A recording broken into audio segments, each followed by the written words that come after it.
સ્વામિનારાયણ મિત્રો, ખુશાલી વ્લોગમાં તમારા બધાનું હાર્દિક સ્વાગત છે। અત્યારે જે મહુવા મૂર્તિ પ્રતિષ્ઠા મહોત્સવ ચાલી રહ્યો છે તેનો આજ 8મો દિવસ થઈ ગયો છે। તો 8મા દિવસમાં શું શું રસોઈ છે ને તે આપણે જોવાના છીએ। આજે મેન તો ગુલાબજાંબુ છે, રવાનો શીરો છે, રાજમાનું જે શાક છે, રીંગણા બટેટાનું શાક છે, ઘણી વસ્તુ આજે મિષ્ટાનમાં આપવામાં આવેલી છે। તો ચાલો આપણે નિહાળીએ। શરૂઆતમાં આપણે જોવા જઈ રહ્યા છીએ 3000 કિલો બટેકા રીંગણાનું જે શાક બનાવવું છે। અંદાજિત 50,000 ભાવિ ભક્તો ભોજન પ્રસાદ ગ્રહણ કરી શકે તેવડા તે બે વિશાળ ટોપની અંદર બનાવેલું છે।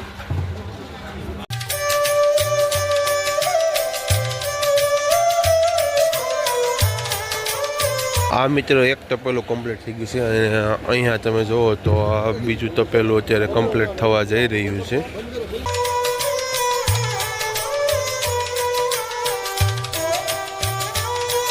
મિત્રો આપણે જોવા જઈ રહ્યા છીએ અહીંયા બપોરની પ્રસાદીમાં રાજમા કઠોળ બનાવવામાં આવી રહ્યું છે। અંદાજિત 400 કિલો જે રાજમા અહીંયા અત્યારે ગરમા ગરમ બફાઈ રહ્યા છે અને એની અંદર 30,000 ભાવિ ભક્તો જે ભોજન પ્રસાદ ગ્રહણ કરી શકશે તેવી જે કામકાજ કરી રહ્યું છે। અહીંયા તમે જો આગળની તરફ ઘણા બધા બાઉલની અંદર જે રાજમા કઠોળ બફાઈને કમ્પ્લીટ થઈ ગયા છે।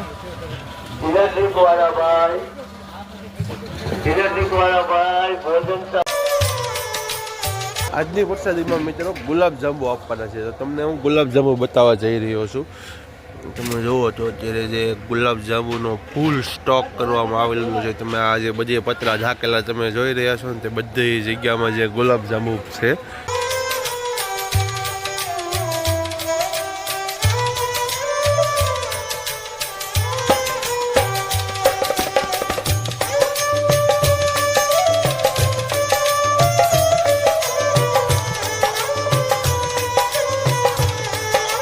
અત્યારે જે મિત્રો આપણે જે 4-5 દિવસ જે જોઈએ છીએ ને મિષ્ટાન વિભાગ, તો અત્યારે હવે આમ એવું લાગી રહ્યું છે કે મિષ્ટાન વિભાગમાં આરામ આપવામાં આવેલો છે, કારણ કે હવે બધો મિષ્ટાનનો સ્ટોક થઈ ગયેલો છે। અને આ તમે જુઓ તો અત્યારે જે શીરો બની ગયો છે, રવાનો શીરો।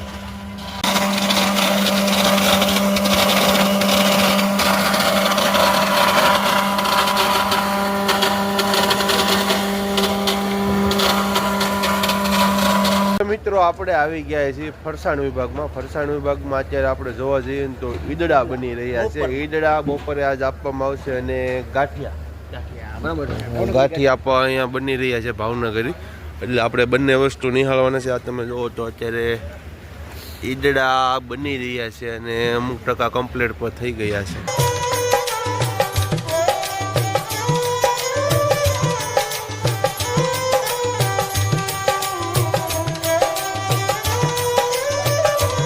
મિત્રો આપણે જોવા જઈ રહ્યા છીએ અહીંયા ભાવનગરી ગાંઠિયા બની રહ્યા છે। અહીંયા તમે જુઓ કે ગરમા ગરમ જે ગાંઠિયા બનાવવા માટે લોટ બંધાવવામાં આવી રહ્યો છે। લોટ બંધાઈ જાય પછી આ જગ્યા ઉપર મશીન દ્વારા જે ગાંઠિયા પાડવામાં આવશે।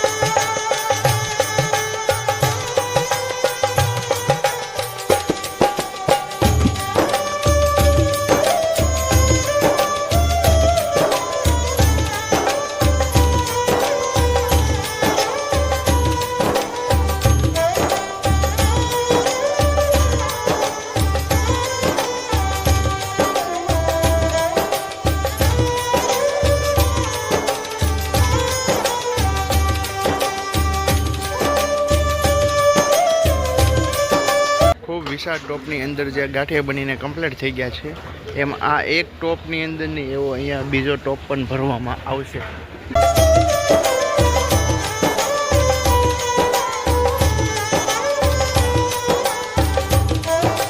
હવે મિત્રો આપણે જોવા જઈ રહ્યા છીએ અહીંયા દાળનો અને કઢીનો વિભાગ છે તે જગ્યા ઉપર। અહીંયા એક સાથે 3 થી 4 ટોપની અંદર જે અલગ અલગ વસ્તુ, જે અંદાજિત આ 2 ટોપની અંદર કઢી બને છે અને આગળની તરફ આપણે જોવા જઈએ ને તો આ જગ્યા ઉપર દાળ બની રહી છે। હવે તેની અંદર ગરમ મસાલો જે કેવો વઘાર નાખવામાં આવે છે તે વઘાર આ જગ્યા ઉપર બની રહ્યો છે। વઘાર બની જાય ત્યાર પછી જે આ ટોપની અંદર નાખવામાં આવશે. તો આ છે આદુ, મરચાં, હળદર. કંઈ દેખાતું નથી અત્યારે. કઢી છે, કઢી. આ ટોપની જો આ ટોપ છે સ્પેશિયલ, જે તાત્કાલિક જરૂર પડે એ ગરમ પાણી મેકવામાં આવ્યું છે. અહીંયા સવારના પોરમાં જે ફાફડી સાથે મરચાં દેવામાં આવે છે તે અત્યારે ગરમા ગરમ બની રહ્યા છે.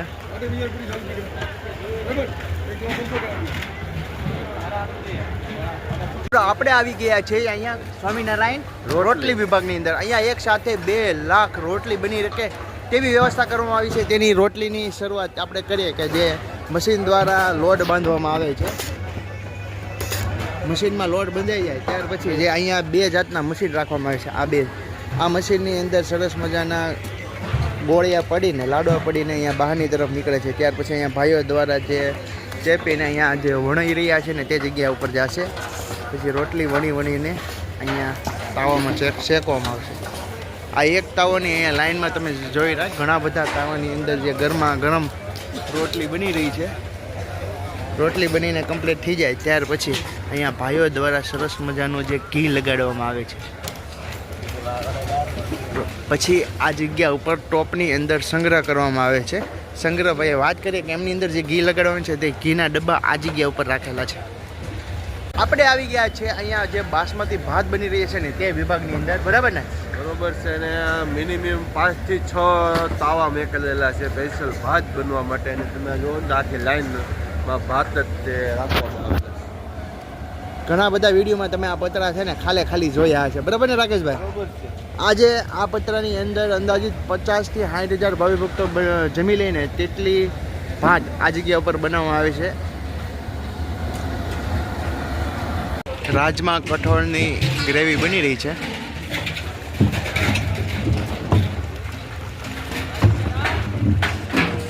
શરૂઆતની અંદર આપણે જે આ શાકભાજીનો સ્ટોક જોઈ રહ્યા હતા ને તે ઢગલે ને ઢગલા મોટે આ જગ્યા લગી ભરેલા હતા. અત્યારે તમે જો નાના ઢગલા થઈ ગયા છે અને આ જગ્યા ઉપર માતાઓ અને બહેનો જે અત્યારે શાક બકાલું સુધારી રહ્યા છે.